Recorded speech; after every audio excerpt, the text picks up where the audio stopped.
Good morning student. आज हम संस्कृत के अंदर जो हमारा टॉपिक है वो है धातु रूप प्रकरण। आज हम धातु के बारे में पढ़ेंगे। तो देखिए आज का हमारा टॉपिक है वो है धातु रूप प्रकरण। तो सबसे पहले है धातु, यानी धातु किसे कहते हैं। तो देखिए धातु किसे कहते हैं। सबसे पहला है धातु। धातु किसे कहते हैं। संस्कृत के अंदर क्रिया को ही धातु कहा जाता है। तो धातु का अर्थ होता है क्रिया। धातु का अर्थ क्या होता है, क्रिया। ठीक है, संस्कृत में क्रिया को ही धातु कहते हैं। ओके, और संस्कृत के अंदर हम क्रिया को ही धातु कहते हैं। हिंदी में क्रिया बोलते हैं और संस्कृत में इसको बोलते हैं हम धातु। तो कहने का अर्थ है क्रिया और धातु दोनों एक ही है, जिसको संस्कृत में हम धातु कहते हैं और हिंदी में क्रिया। और क्रिया किसे कहते हैं, आप पढ़े हुए हैं। किसी शब्द के जिस रूप से किसी कार्य का करना है होना पाया जाए उसको हम क्रिया कहते हैं। ओके, तो ये आप जानते ही हो। अब देखिए धातुओं के प्रकार। धातुओं के कितने प्रकार होते हैं। धातुओं के प्रकार, धातुओं के 3 प्रकार होते हैं। ओके, तो सबसे पहला होता है धातु का प्रकार, वो होता है परस्मैपदी। परस्मैपदी धातु। सेकंड जो होता है वो होता है आत्मनेपदी धातु। आत्मनेपदी धातु। और थर्ड जो होता है वो होता है उभयपदी धातु। उभयपदी धातु या धातुएं। ओके, 3 प्रकार की धातु होती है। वो होती है, सबसे पहली होती है परस्मैपदी धातुएं, सेकंड होता है आत्मनेपदी धातुएं और थर्ड होती है उभयपदी धातुएं। तो देखिए सबसे पहला है परस्मैपदी धातुएं। परस्मैपदी धातु किसे कहते हैं, जब क्रिया का फल किसी अन्य पर पड़े, कर्ता पर न पड़ के किसी अन्य पर पड़े, उसे हम परस्मैपदी धातुएं कहते हैं। और आत्मनेपदी धातु किसे कहते हैं, जब क्रिया का फल स्वयं कर्ता पर पड़ता हो या कर्ता पर पड़े, उसे हम आत्मनेपदी धातु कहते हैं। और उभयपदी धातुएं कौन सी होती है, जब उभयपदी और आत्मनेपदी धातुएं दोनों हों या फिर क्रिया का फल स्वयं और अन्य पर पड़े, तो उसे हम उभयपदी धातुएं कहते हैं। तो ये हमें धातु हो गए। अब हम इसमें पढ़ेंगे लकार। लकार क्या होता है, तो देखिए सबसे पहले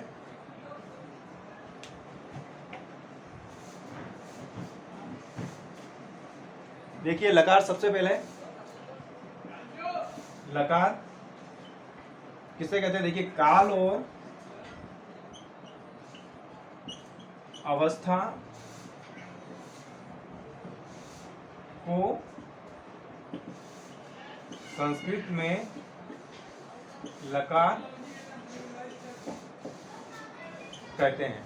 संस्कृत में काल और अवस्था यानी समय को और अवस्था को बताने के लिए जो समय और अवस्था को हम लकार कहते हैं। जो समय है भूतकाल का है, भविष्य काल का है, ठीक है ना, या वर्तमान जो चल रहा है, इस काल को बताने के लिए जो बताता है उसे हम लकार कहते हैं।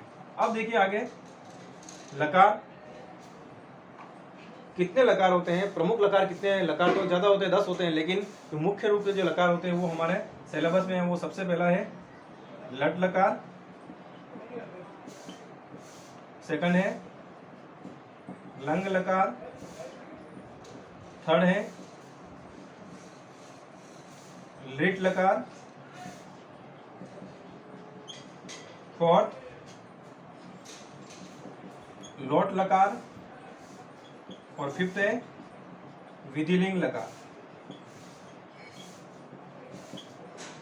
विधिलिंग लकार। ओके, तो सबसे पहला है लट लकार। यह वर्तमान काल के लिए काम आता है, मतलब लट लकार को हम वर्तमान काल कहते हैं हिंदी में। ठीक है, लंग लकार होता है वो होता है भूतकाल। लेट लकार होता है भविष्य काल। देखो लट लकार कहलाता है वर्तमान काल, लंग लकार कहलाता है भूतकाल और लिट लकार कहलाता है भविष्य काल। उसके बाद में जो लोट लकार है, अगला वाला लोट लकार है, वो आज्ञा देने, मांगने और आशीर्वाद के लिए ये लकार होता है। ठीक है, उसके बाद फिफ्थ है विधिलिंग लकार। यह संभावना के अर्थ को प्रकट करने के लिए या फिर चाहिए अर्थ में यह काल उपयोग किया जाता है। तो ये 5 लकार जो हमारे कोर्स में है। तो सबसे पहले हम आज पढ़ेंगे लट लकार। सबसे पहला जो हमारा लकार है वो है लट लकार। तो सबसे पहले हम लट लकार के बारे में पढ़ेंगे। अब देखिए लट लकार में जो धातु होती है वो किस तरह से चलती है। तो देखिए सबसे पहले है जैसे लट लकार, जो कि हम कहते हैं इसको वर्तमान काल। ओके, तो हम आप सबसे पहले पट धातु बनाएंगे। तो कैसे बनती है देखो, धातु पट का अर्थ होता है पढ़ना। कैसे बनाएंगे इसको, सबसे पहले लिखेंगे पुरुष एक वचन, द्विवचन और बहुवचन। ओके, पुरुष आ जाएंगे, प्रथम पुरुष, मध्यम पुरुष और उत्तम पुरुष। ठीक है, एक वचन, द्विवचन, बहुवचन, पुरुष आएगा प्रथम पुरुष, मध्यम पुरुष और उत्तम पुरुष। तो सबसे पहले पठ, प्रथम पुरुष क्या बनेगा, पठती। द्विवचन में आएगा पठत और बहुवचन में आएगा पठन्ति। ओके, उसके बाद में आएगा मध्यम पुरुष, एक वचन आएगा पठसी, मध्यम पुरुष द्विवचन पठत और बहुवचन आ जाएगा पठत। फिर है उत्तम पुरुष एक वचन पठामी, पठाव, पठाम। सॉरी, यहाँ पे विसर्ग नहीं आएगा। ओके, ठीक है। तो इस तरह से बनता है पठती, पठत, पठंती, पठसी, पठत, पठत, पठामी, पठाव, पठाम। ओके, इस तरह से ये वर्तमान काल पठ धातु रूप होते हैं। उसके बाद है एक और बनाएंगे अपन, देखो इसी का वर्तमान काल का। जैसे हम धातु लेते हैं लिख धातु, हमने धातु यहाँ पे कर दी है लिख। लिख का अर्थ होता है लिखना। ठीक है, तो कैसे बनेगा, एक वचन होगा लिख धातु का लिखती, लिखत द्विवचन और बहुवचन होगा लिखंती। फिर मध्यम पुरुष होगा एक वचन लिखसी, द्विवचन लिखथ और बहुवचन लिखथ। फिर उसके बाद में आ जाएगा उत्तम पुरुष एक वचन लिखामी, लिखाव और लिखाम। ठीक है, तो इस तरह से वर्तमान काल के रूप संस्कृत में बनते हैं। तो आप देखिए ये तो 2 रूप मैंने आपको बताए हैं, तो आप देखना इसी की तरह से सारा बनेंगे। इस चीज को आपको ध्यान रखना, जैसे कोई भी धातु है, पट धातु है, तो उसके पीछे आपको एक ट्रिक बताता हूँ, उस हिसाब से आपको बनाने। जैसे कि जैसे मैं आपको एक बता देता हूँ, जैसे ये अति, अत और अंति, असी,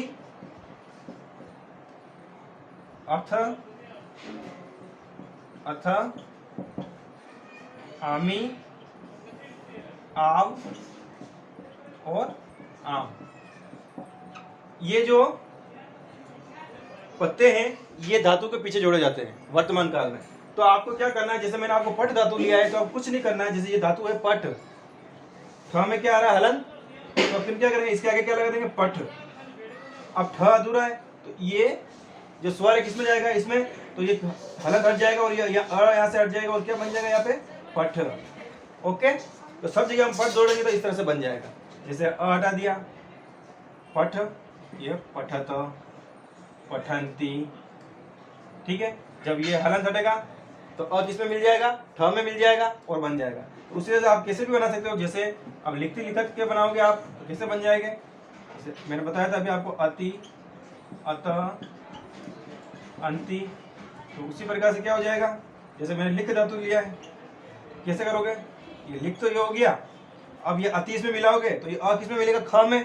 तो कैसे बन जाएगा ये लिखती, अत, ये लिख हमने लिखा हलन, अत इसमें मिल रहा है तो अ ख में मिला तो लिखत और लिखंती, ये अंति इसमें मिलेगा, लिख में तो लिखंती।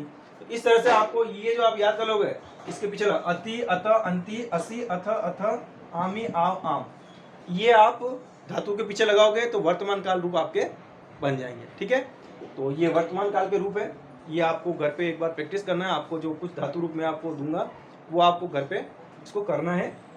Okay, thank you.